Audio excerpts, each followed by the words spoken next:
Good morning, sir. So now, before we formally start our day, so may I request everyone to please stand up for our prayer. Arjun, please lead the prayer. In the name of the Father, and the Son, and the Holy Spirit, Amen. Our Father in heaven, hallowed be your name. Your kingdom come, your will be done on earth as it is in heaven.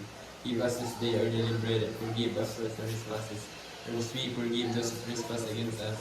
And not take us into temptation, but deliver us from evil. Amen. So now, good morning, class. Good morning, sir. So before you take your seat, please pick up some pieces of paper and arrange your chairs. So check attendance first. Is anybody absent today? No, sir. No, sir. So today I have a classroom rules. So first is be attentive, be respectful, and do not answer while nagstorya si teacher. So understood? Yes, sir. Very good. So now, class, who can still remember about our last topic? Yes, Jeff? Our topic last meeting, sir, is all about artificial and natural.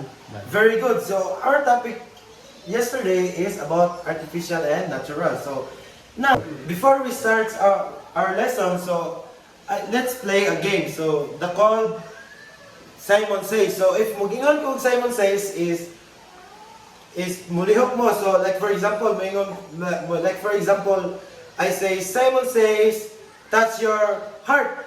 I-touch din yun yung hearts. And if dili ko moingon og Simon Says, then moingon ako og touch your stomach, then you went out. So Arjun and Jeff, please come here in front to. Okay. Now, Simon Says, touch your nose. Touch your eyes. Okay, Arjun. Okay, Arjun, you're out, so thank you. So, okay, Jeff, you have a prize. Prize, Jeff. Thank you, sir. Okay, thank you. So now, na-notice ba ninyo class nga nagamit na to atong different parts sa atong body? Yes, sir. Yes, sir. Yes, nagamit na to ang atong different parts sa atong body. So now, I will discuss to you our different body systems. So first is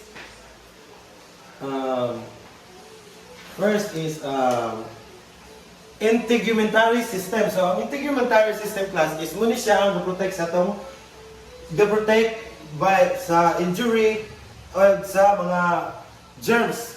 Consist ani is ang iyang skin, mga hair, and uban pa. So next is skeletal system. So a skeletal system is muna siya ang hatag framework sa tong body, and nag-consist diri yung mga bone, cartilage o mga joints. And next is muscular system. Muscular system is muna siya ang gahatag sa to og kusog para kita makabaklay mga like for example gani muscles, then the consist ani ang skeletal muscles, tendons, and tendons. So next is ang digestive system. So digestive system is muna siya ang processed food for use by the body. So muna siya ang process sa foods nga imong gikaon. So diri mo padulong ang mga foods nga imong gipangkaon. So dayon i-remove dayon nila ang waste to an undigested system food. So next is ang circulatory system. So as you can see class ang circulatory system is na siya heart. Muna siya ang heart. So muna siya ang deliver of bloods,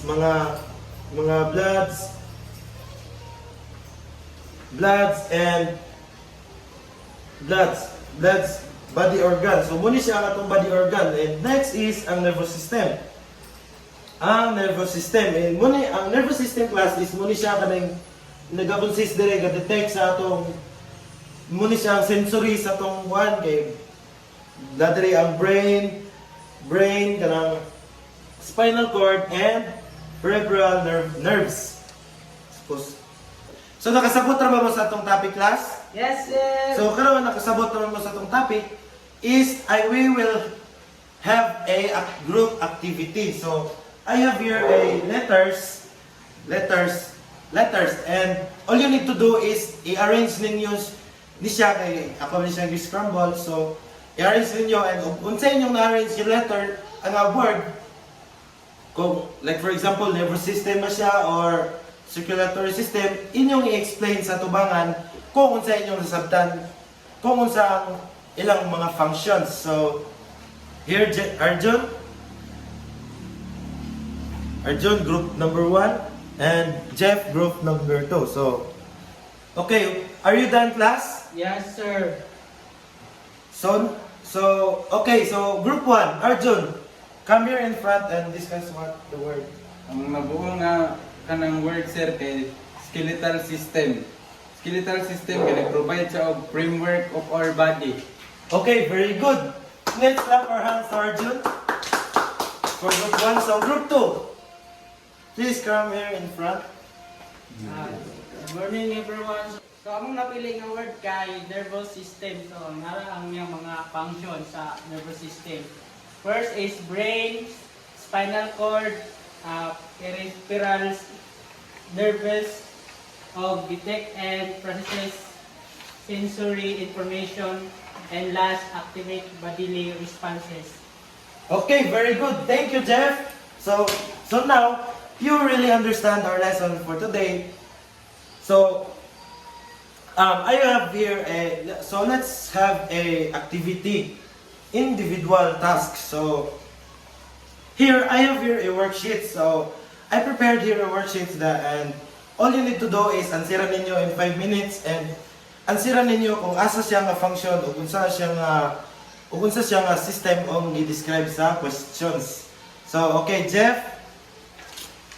Okay, thank you. So ansiran ninyo within 5 minutes. So now, umanara ba? Are you done, class? Yes, sir. Okay, thank you. So now, we have learned a lot about the different body system and their function. So let's review kung nakabalo gyud mo sa atong lesson karon. Go. So now, what is the body system that protects the body from injury and germs? Sir, Jeff, sir, integumentary system. very good. It is integumentary system kay mo ni siya ang protect sa ato ang body and from injury. So next question.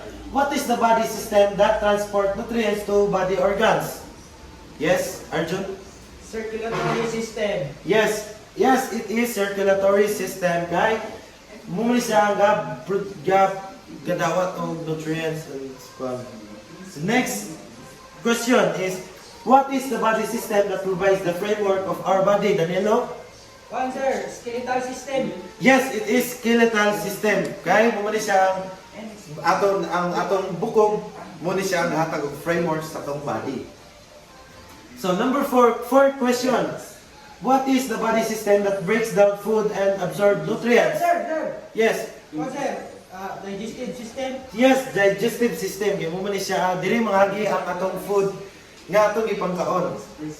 So now, okay, class, so since nga na-understand na ninyo ang atong lesson for today, let's maghatag ko og assignment sa inyo. So, in your home, observe how you are.